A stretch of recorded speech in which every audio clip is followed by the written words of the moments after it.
हरे कृष्णा।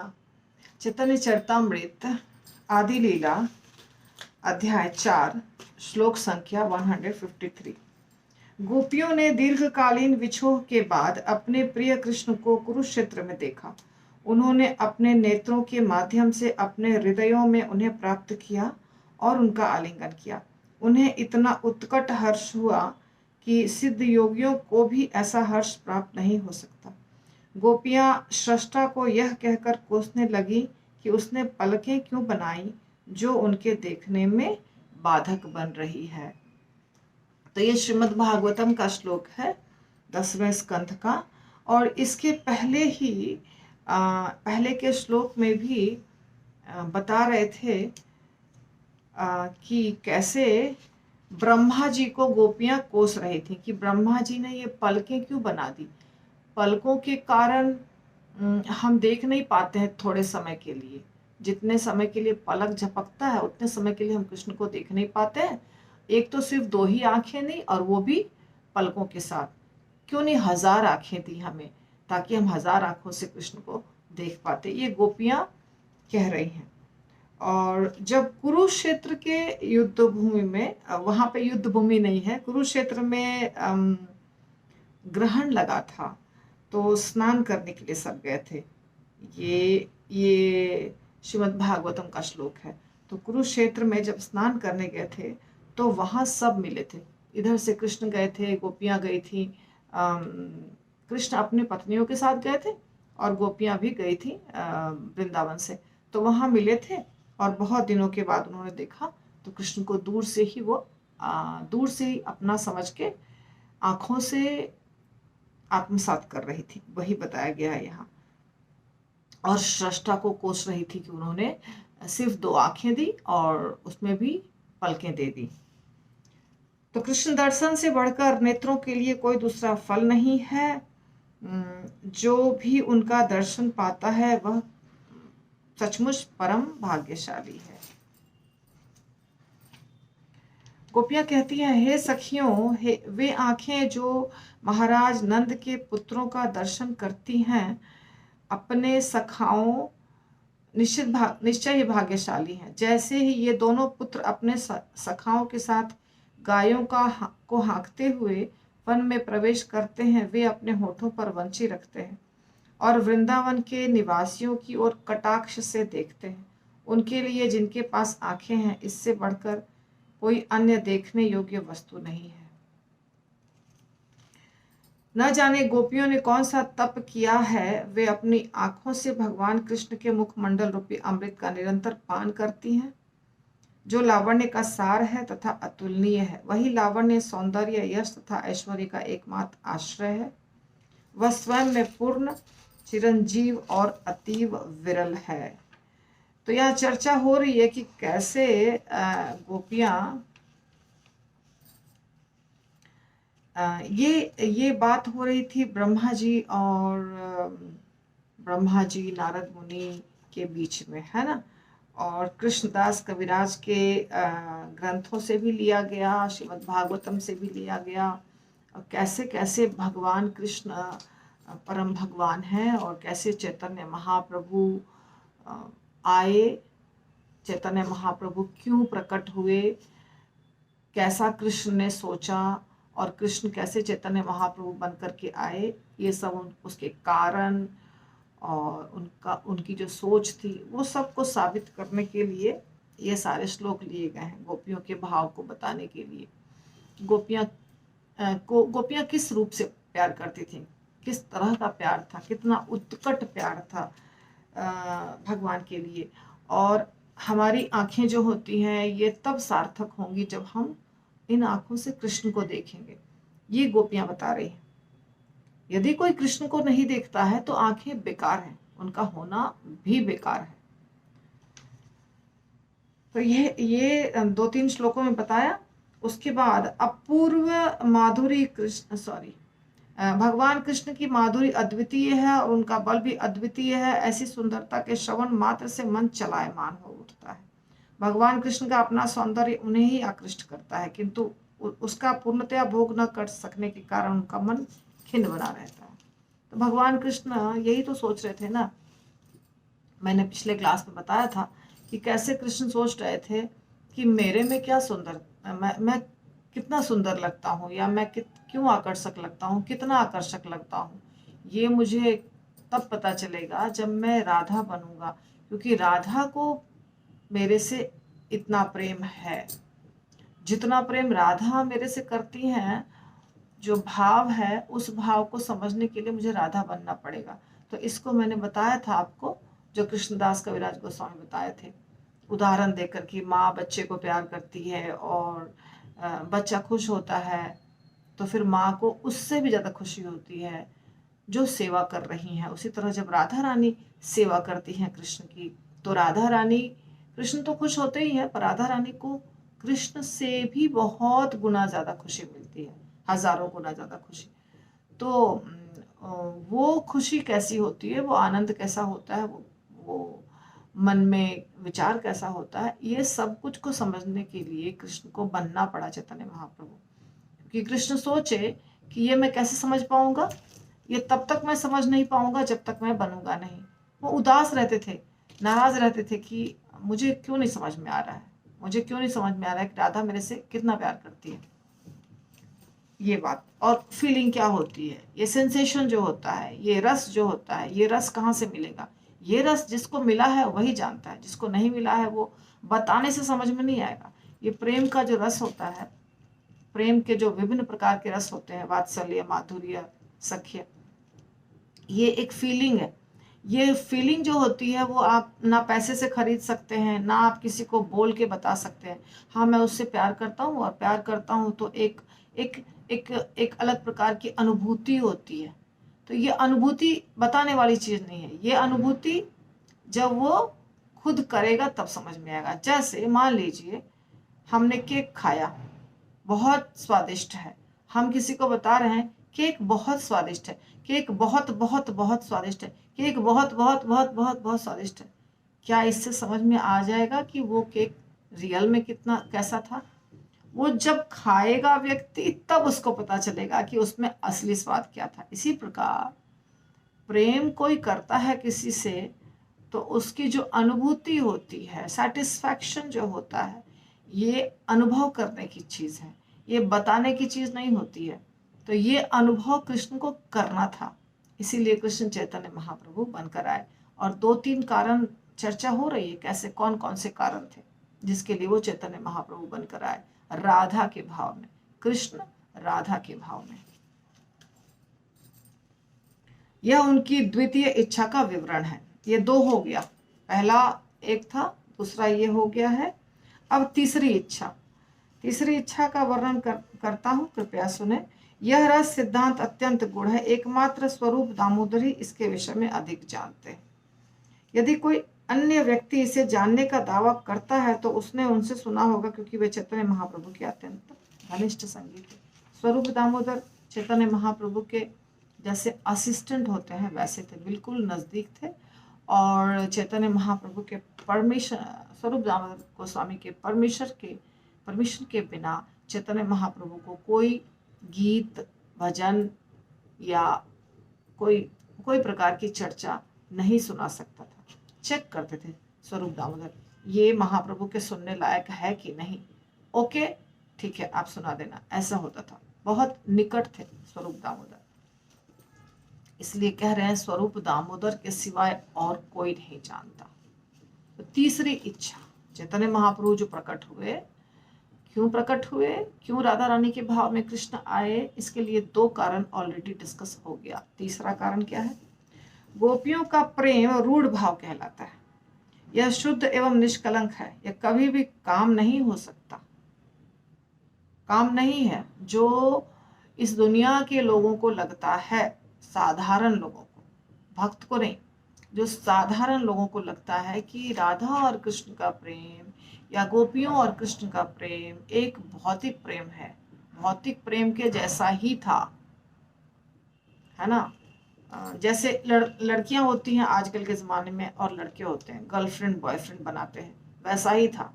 पर ये नहीं है, ये बिल्कुल नहीं है, ये सिर्फ भक्तों को पता है। तो गोपियों का शुद्ध प्रेम काम के नाम से विख्यात हो गया है। श्री उद्धव जैसे भगवत भक्त उस प्रेम का आस्वादन करने की इच्छा करते हैं। भक्ति रसामृत सिंधु का श्लोक है। श्लोक मैंने नहीं पढ़ा। काम तथा प्रेम के अलग अलग लक्षण होते हैं, जिस प्रकार लोहे और सोने के भिन्न भिन्न स्वभाव होते हैं। प्रेम में वासना नहीं होती है और काम में वासना होता है। वासना बहुत गलत चीज है, भौतिक शब्द है, भौतिक चीज है ये। तो यहाँ जो श्लोक है ये बहुत महत्वपूर्ण श्लोक है। आत्मेंद्रिय प्रीति वांछा तारे बोले काम, कृष्णेंद्रिय प्रीति इच्छा धौरे प्रेम नाम। तो प्रेम किसे कहते हैं और काम किसे कहते हैं, इसको बता रहे हैं कृष्णदास कविराज गोस्वामी। आत्मेंद्रिय प्रीति वांछा तारे बोले काम। हमारे पास इंद्रियां हैं, आंखें, कान, नाक, जो भी। इनको जो चीज अच्छा लगता है वो हमको चाहिए। हमारी आंखों को जो पसंद है वो चाहिए, जो कानों को पसंद है वो चाहिए, जो जिह्वा को पसंद है वो चाहिए। ये जो इच्छा होती है, ये जो वांछा होती है, वांछा और इच्छा दोनों करीब करीब सेम मीनिंग समझिए अभी आप। तो ये जो इच्छा होती है, प्राप्त करने की तड़प होती है, ये चीज पसंद है ये हमको चाहिए, ये चीज पसंद है ये हमको चाहिए। जब हम उसको प्राप्त करते हैं या प्राप्त करने की इच्छा रखते हैं तो उस चीज को कहा जाता है काम। तो काम का क्या अर्थ हुआ? काम का अर्थ हुआ हमारे इंद्रियों के लिए हमें चाहिए ये चीज, हमारे इंद्रियों के लिए हमें खुशी मिलती है इसलिए हमको चाहिए, इसको बोलते हैं काम। और कृष्णेंद्रिय प्रीति इच्छा तारे धौरे प्रेम नाम, पर कृष्ण को ये पसंद है इसलिए ये करना है, इसको कहते हैं प्रेम। तो जब हम कोई भी सेवा करते हैं, कोई भी सेवा करते हैं भगवान की, तो उसमें ये याद रखना चाहिए ये हम किस लिए कर रहे हैं। हमको सुबह उठने में तकलीफ हो रही है, ठीक है, एक व्यक्ति का शरीर अस्वस्थ है, वो नहीं उठ रहा है, वो अलग बात है, सिंपल बात कर रही हूँ। सुबह उठने में तकलीफ हो रही है, मंगल आरती जाने में तकलीफ हो रही है, दूसरे भक्तों के साथ रहने में तकलीफ हो रही है, प्रचार करने में तकलीफ हो रही है। तो ये सारी तकलीफें हम किस लिए सह रहे हैं? क्योंकि कृष्ण ये चाहते हैं कि हो। कृष्ण चाहते हैं कि हम प्रचार करें, कृष्ण चाहते हैं कि हम गार्लैंड बनाएं, कृष्ण चाहते हैं कि हम उनके लिए कुकिंग करें। चाहते हैं यानी हम इतने बड़े भक्त नहीं है कि कृष्ण ने हमें बोला है आके सपने में या खड़े होकर के पवित्र मंजरी देवी दासी तुम ये कार्य करो, मुझे इसमें खुशी मिलेगी, ऐसा नहीं होता है। पर गुरु बोलते हैं, शास्त्र बोलता है, तो उसको कृष्ण के वचन मानना चाहिए। तो कृष्ण की खुशी किसमें है? कृष्ण की खुशी है जब कृष्ण जो उन्होंने आज्ञा दिया है भगवत गीता में, भागवतम में, जहां जहां उसके आज्ञा उस आज्ञा का हम पालन करते हैं, जितनी भी आज्ञाएं दी हैं। और प्रत्यक्ष रूप से गुरु महाराज बोलते हैं, कोई भी बोल सकता है, आपका सीनियर डिवोटी बोल सकता है, प्रेसिडेंट ऑफ पुणे बोल सकते हैं, जो हमारे अथॉरिटी हैं वो बोल सकते हैं। तो वो होती है कृष्ण की आज्ञा। तो कृष्ण की इच्छा, साधारण तौर पे आप जानते हैं कि कृष्ण को क्या पसंद है। जो भी कृष्ण भगवान ने कहा है, क्या कहा है, भोग लगा के खाओ, चैंटिंग करो, ये सब तो बोला ही है। तो भगवान की खुशी के लिए जो कार्य हम करते हैं उसे कहते हैं प्रेम, और अपनी खुशी के लिए जो कार्य करते हैं उसे कहते हैं काम। साधारण परिभाषा। आत्मेंद्रिय प्रीति वांछा तारे बोले काम, कृष्णेंद्रिय प्रीति इच्छा धौरे प्रेम नाम। तो प्रेम और काम का अंतर समझ में आ गया, यही है अंतर। प्रेम उसे कहते हैं जब वो कार्य हम करते हैं जिससे कृष्ण प्रसन्न होते हैं, और वो कार्य जब हम करते हैं जो हमको अच्छा लगता है तो वो हो गया काम, वहां प्रेम नहीं है। तो गोपियां कृष्ण से प्रेम करती थी। गोपियों को कितनी भी तकलीफ हो, उन्हें अपने तकलीफ से कोई भी इंटरेस्ट नहीं था कि मुझे कितनी तकलीफ हो रही है और मैं ये क्यों करूं। नहीं, कृष्ण को इससे खुशी मिल रही है तो इसे मुझे करना है, बस एक ही लक्ष्य था, कृष्ण की प्रसन्नता। तो ये है असली कृष्ण भक्ति। काम का लक्ष्य अपनी इंद्रियों का भोग करना मात्र है, किंतु प्रेम भगवान कृष्ण के सुख का ध्यान रखता है और अत्यंत प्रबल होता है। अब यहाँ जो श्लोक है बहुत अच्छा श्लोक है। लोक धर्म वेद धर्म देह धर्म कर्म लज्जा धैर्य देह सुख आत्म सुख मर्म दुस्त्यज आर्यपथ निज परिजन स्वजने करय जत ताड़न भर्त्सन सर्व त्याग कोरि करे कृष्ण भजन कृष्ण सुख हेतु करे प्रेम सेवन। तो सामाजिक रीतियां, शास्त्रीय आदेश, शारीरिक आवश्यकताएं, सकाम कर्म, लज्जा, धैर्य, शारीरिक सुख, इंद्रिय तृप्ति, वर्णाश्रम धर्म का वह मार्ग जिसे छोड़ पाना अत्यंत कठिन है, इन सबों को गोपियों ने त्याग दिया।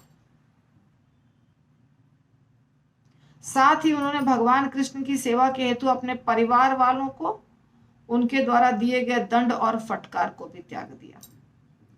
वे उनके सुख के लिए उनकी प्रेमा भक्ति करती थी।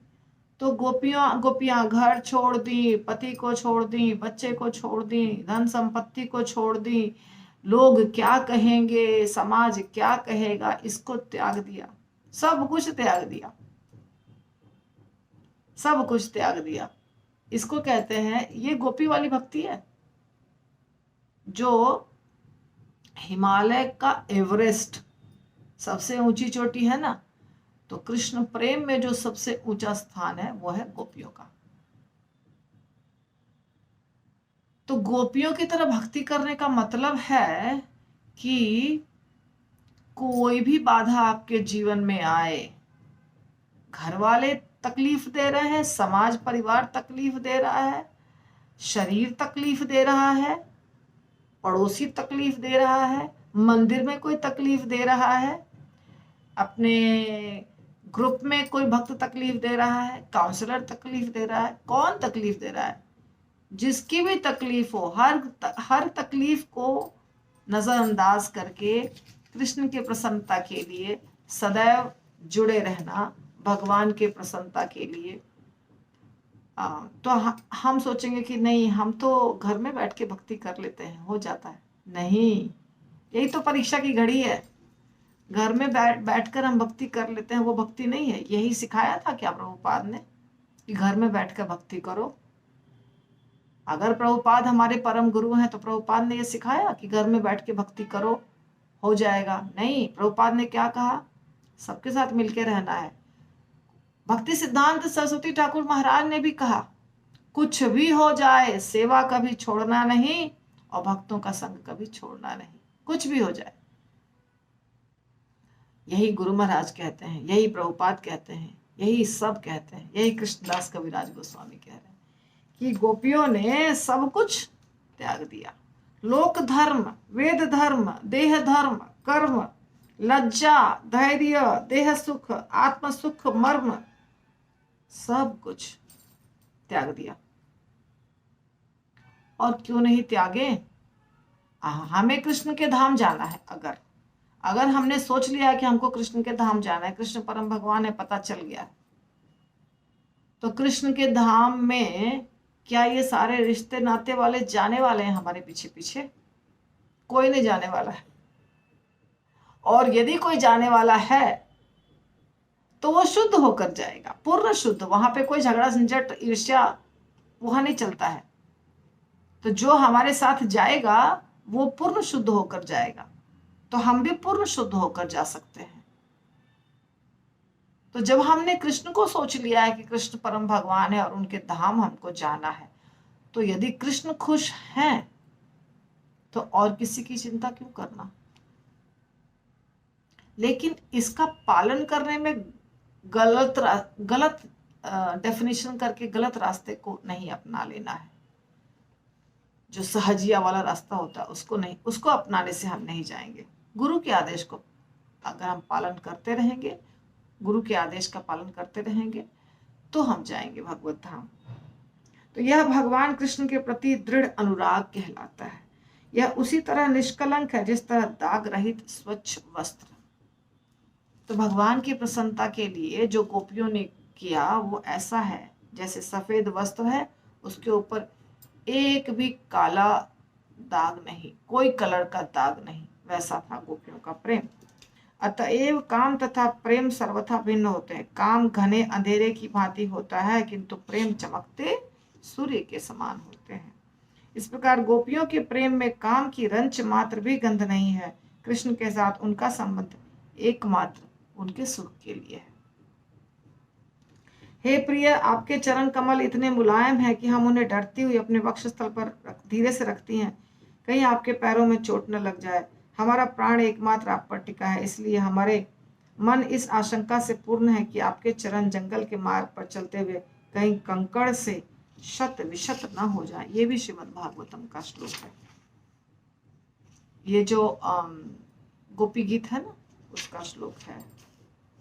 तो गोपियां अपने सुख या दुख की तनिक भी परवाह नहीं करती। उनकी सारी शारीरिक तथा मानसिक चेष्टाएं भगवान कृष्ण को सुख पहुंचाने की दिशा में लगी रहती हैं। उन्होंने कृष्ण के लिए अपना सब कुछ त्याग दिया। कृष्ण को सुख देने के लिए ही उनमें शुद्ध अनुराग है।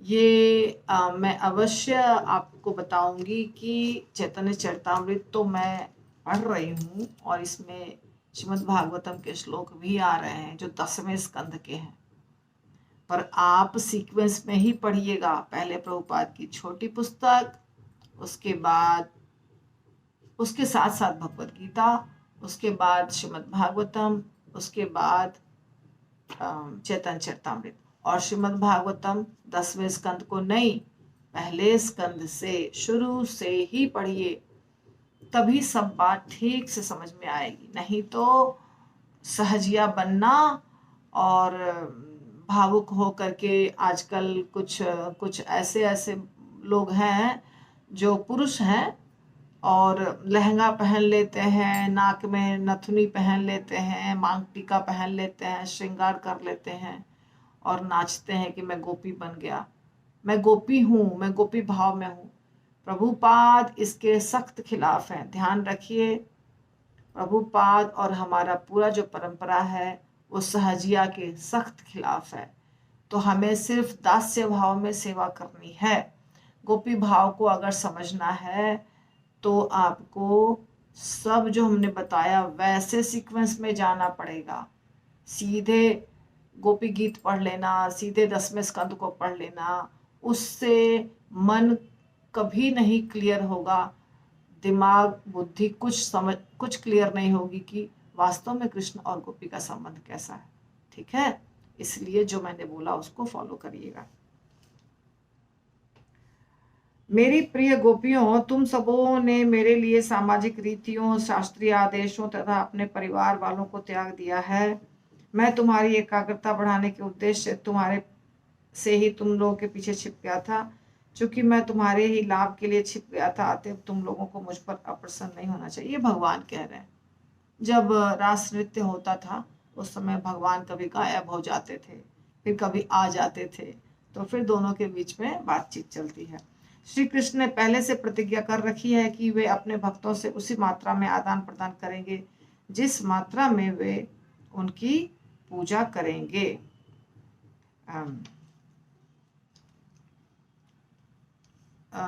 ये है हमारा जो कृष्ण के प्रति समर्पण भाव होगा, उसी ये यथा माम प्रपद्यन्ते तांस तथैव भजाम्य, वही चीज यहाँ है। हमारा समर्पण भाव जैसा रहेगा वैसा कृष्ण भी रिस्पॉन्ड करेंगे। हे पृथा पुत्र, आ गया वो श्लोक, ये यथा माम प्रपद्यन्ते, वही आ गया। मेरे भक्त जिस किसी प्रकार से मेरी शरण में आते हैं, मैं उसी के अनुसार उन्हें पुरस्कार प्रदान करता हूँ। सारे व्यक्ति सभी तरह से मेरे मार्ग का अनुसरण करते हैं। ये भगवद गीता का श्लोक है, 4.11, आप पढ़ सकते हैं। तो गोपियों की पूजा से वह प्रतिज्ञा टूट चुकी है, जैसा कि स्वयं भगवान कृष्ण स्वीकार करते हैं। हे गोपियों, मैं तुम्हारी निष्कलंक सेवा का बदला ब्रह्मा के जीवन काल में भी नहीं चुका पाऊंगा। मुझसे तुम लोगों का संबंध भर्त्सना से परे है। तुम लोगों ने उन सारे घरेलू बंधनों को तोड़कर मेरी पूजा की है जिनको तोड़ पाना अत्यंत कठिन होता है। अतएव तुम लोगों की यशस्वी कार्य ही तुम्हारी क्षतिपूर्ति करें। ये बहुत महत्वपूर्ण है समझना। जब गोपियां सब कुछ छोड़कर कृष्ण के पास जाती हैं, सब कुछ, उसमें उसमें उनका जो रोज का रूटीन जॉब होता है, जैसे जो जो कर रही थी, जैसे कोई दूध उबाल रही थी, कोई श्रृंगार कर रही थी, कोई अपने पुत्र को खिला रही थी, कोई अपने पति की सेवा कर रही थी, उसी स्थिति में वैसे ही छोड़कर कृष्ण की बांसुरी बजते ही वो दौड़कर चली गई। तो भगवान कहते हैं, तुमने अपने घर गृहस्थी को समझना है, इसको बहुत अच्छे से, तुमने अपने घरेलू बंधनों को तोड़कर मेरी पूजा की, जिसको तोड़ पाना अत्यंत कठिन है ना। देखिए, गोपी की तो बात कर लेते हैं हम लोग फटाफट। क्या हम लोग गोपियों की तरह अपने घर परिवार को छोड़ करके कृष्ण के पास पहुंचते हैं, पहुंच जाते हैं, पहुंच सकते हैं? ऐसा संभव है? नहीं। तो यदि हम कृष्ण के पास अपने घर के जो जो हमारा चक्रव्यूह है घर वाला, उसको तोड़ करके क्लास में भी जाना मुश्किल होता है। क्लास जो सिंपल होता है, दर्शन जो होता है, यात्रा जो होती है, वहां भी जाना बहुत मुश्किल होता है। गोपियां जब गई थी कृष्ण के पास, तो ये सोच कर गई थी कि आने के बाद पति हमको नहीं रखेंगे घर में, तो चलता है, ऐसा सोच कर गई थी।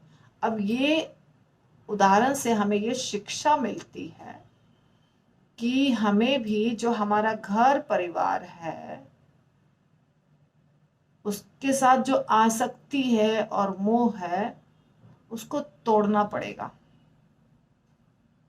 अगर कृष्ण भक्ति अच्छे से चाहिए तो हमको उसको तोड़ना पड़ेगा। क्या अर्थ हुआ? अर्थ ये है कि घर परिवार की जिम्मेदारी जो है, उसमें मन को नहीं लगाना है, वो हमें कर्तव्य के रूप में करना है, पर मन को कहाँ लगाना है? भगवान में। जब प्रभुपाद का विवाह हुआ और प्रभुपाद खुश नहीं थे, तो प्रभुपाद के पिता गौर मोहन डे ने उनको कहा कि अच्छा है कि तुम्हारी पत्नी तुम्हें पसंद नहीं है, क्योंकि यदि तुम्हारी पत्नी तुम्हें बहुत पसंद होगी तो तुम इस पारिवारिक झंझट से निकल नहीं पाओगे कभी, और कृष्ण की भक्ति नहीं कर पाओगे कभी। तो ये अच्छी बात है कि तुम्हें तुम्हारी पत्नी पसंद नहीं है, इससे तुम बहुत जल्दी इससे निकल जाओगे बाहर। तो ये जो मोह होता है ना, माता पिता का प्रेम, भाई बहनों का प्रेम, पति पत्नी का प्रेम, बच्चे का प्रेम, ये एक जंजीर है, जंजीर। ये हमें जकड़ के रखता है, ये हमें निकलने नहीं देता है इस दुनिया से। तो गोपियों का जो विचार था, गोपियों की जो सोच थी, वो ये थी कि सब छूट जाए तो छूट जाए, कृष्ण छूटने नहीं चाहिए। इसीलिए सब कुछ ताक पे रख दिया और दौड़ के चली गई। तो ये बात तो हम सोचते नहीं है, ध्यान में हम देते नहीं है कि गोपियां किस तरह से कृष्ण के पास गई थी। बस काम वासना, ये सब गंदी गंदी बातें सोच लेते हैं लोग। यहाँ ये सोचना है कि कृष्ण के पास जाना है तो इन झंझटों, इन जंजालों से अनासक्ति बनानी होगी। ये हो जाएगा, अगर कृष्ण से प्रेम करेंगे तो अपने आप हो जाएगा। कोई दूसरा फॉर्मूला नहीं है कि हम ऐसे करेंगे तो यहाँ से बंधन कटेगा। जब भी हमें कोई सेवा मिलती है, हमें कोई भक्ति के कार्य करने होते हैं, तो वहाँ एक कैलकुलेशन करना है, ये कार्य करने से कृष्ण प्रसन्न होंगे या प्रसन्न नहीं होंगे। यदि ये कार्य करने से कृष्ण प्रसन्न होंगे तो कर लेना है, यदि ये कार्य करने से कृष्ण को अच्छा नहीं लगेगा तो नहीं करना है। क्यों? क्योंकि घर परिवार का जो है, जो यहाँ का जो रिश्ता नाता है, वो टेम्पररी है, परमानेंट नहीं है, वो खत्म हो जाएगा। ये शरीर के साथ है, बस ये शरीर जब तक है तब तक है, उसके बाद समाप्त। तो जब जो एक प्रश्न उठता है भक्तों का कि तो क्या हम इसको अभी हम छोड़ दें, त्याग दें और चले जाएं, जंगल चले जाएं? नहीं, वो तो प्रभु जी कर सकते हैं। कोई प्रभु जी हैं जिनके बड़े बड़े बच्चे हो गए हैं, वो छोड़ के जा सकते हैं वृंदावन या जहां उनको जाने की इच्छा हो, गुरु महाराज से परमिशन लेके।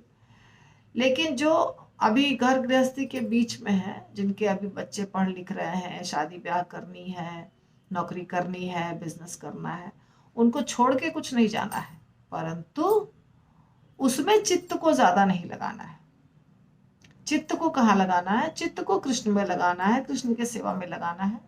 और ये शरीर के जो रिश्ते हैं और ये शरीर का जो कुछ एक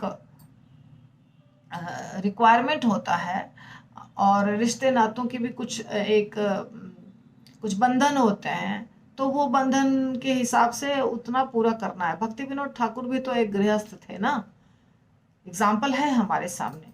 भक्ति विनोद ठाकुर उतना बड़ा कौन भक्त है, उनको सातवां गोस्वामी कहा जाता है। वो पूरा जीवन तो अपने परिवार के साथ रहे, उनके साथ सब सारे बच्चे भी जो थे, उनके बच्चे भी कुछ 10-11 थे, तो उनका पालन पोषण किया, सबको पढ़ाया लिखाया, सबको भक्ति की शिक्षा दी, और पत्नी और पति दोनों मिलके ही भक्ति कर रहे थे। तो उदाहरण है हमारे सामने। और कुछ छोड़ने वाले भी उदाहरण है, जैसे प्रभुपाद, हमारे गुरु महाराज, ये लोग घर छोड़ करके सन्यासी बन गए, प्रचार किए। तो सब तरह के लोग हैं। तो जैसा हमें कंफर्टेबल है, जिससे कि हम भक्ति कर सकें, वो देखना है पहले।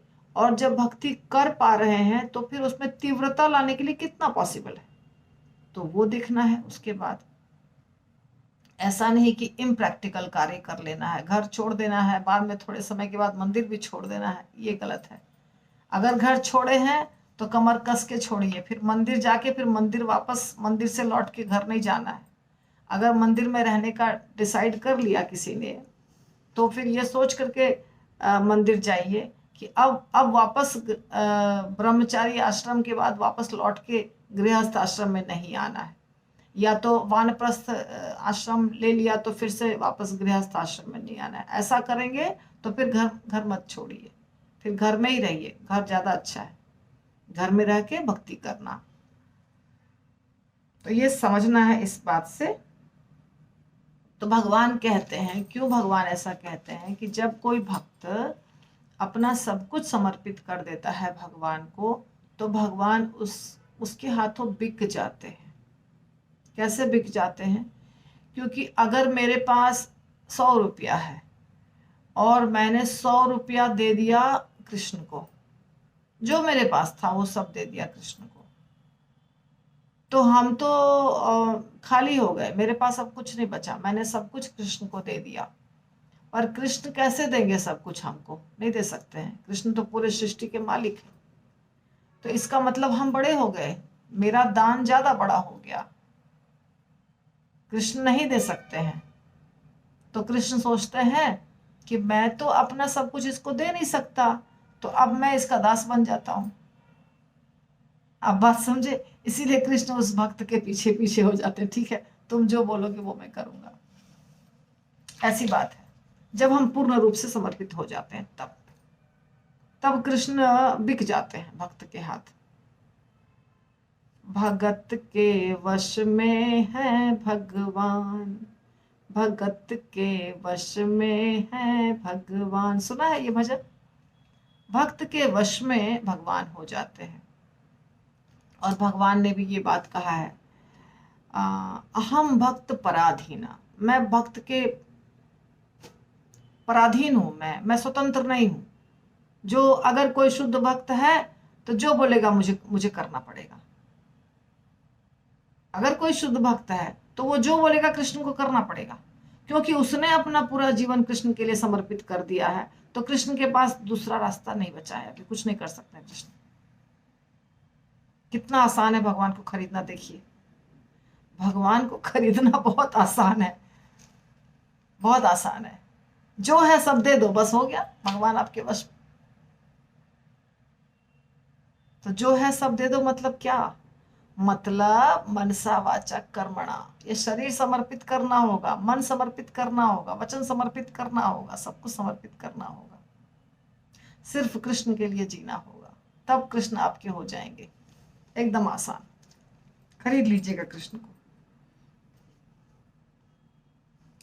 अब हमें जो भी स्नेह गोपियों के शरीरों में दिखता है उसे एकमात्र भगवान कृष्ण के निमित्त ही जानना चाहिए। तो ये कृष्णदास कविराज गोस्वामी कह रहे हैं। तो यहाँ पे भगवान ने क्या कहा था इस श्लोक में? तुम लोग तुमने सब कुछ, तुम सारी गोपियों ने सब कुछ त्याग दिया मेरे लिए, घर का बंधन तोड़ दिया, और तुम्हारी निष्कलंक सेवा का बदला ब्रह्मा के जीवन काल में भी मैं नहीं चुका पाऊंगा। मुझसे तुम लोगों का संबंध भर्त्सना से परे है। तो ये सब हो गया, अतएव तुम लोगों की यशस्वी कार्य ही तुम्हारी क्षतिपूर्ति करें। तो भगवान ने जो भी है, भगवान ने आशीर्वाद दिया गोपियों को। तो गोपियों का प्रेम यहाँ कृष्णदास कविराज गोस्वामी ने बताया कि गोपियों का प्रेम कितने ऊंचे स्तर पर है, सिर्फ कृष्ण के लिए ही है, शुद्ध प्रेम है, काम वासना का उसमें रंच मात्र भी स्थान नहीं है। मैंने यह शरीर भगवान कृष्ण को समर्पित कर दिया, इस गोपियां सोच रही हैं, वे ही इसके स्वामी हैं और यह उन्हें सुख देता है। इस शरीर को देखकर तथा इसका स्पर्श करके कृष्ण को आनंद प्राप्त होता है, इसी कारण से वे अपने शरीर को साफ करती हैं एवं सजाती हैं। तो भगवान खुश होंगे मुझे देखकर, इसलिए मुझे इसको सजाना है, इसका श्रृंगार करना है। क्यों श्रृंगार करती थी? कृष्ण की खुशी के लिए। तो देखिए अभी जेसीबी की आवाज आ गई, मुझे बोलना पड़ता है, तो मुझे अभी रोकना पड़ेगा इस क्लास को, नहीं तो पूरे वीडियो में जेसीबी की आवाज आएगी। शील प्रभुपाद की जय, निताय गौर मानंदे, हरि हरि बोल। कृष्णदास कविराज गोस्वामी की जय, चैतन्य चरितामृत ग्रंथ की जय।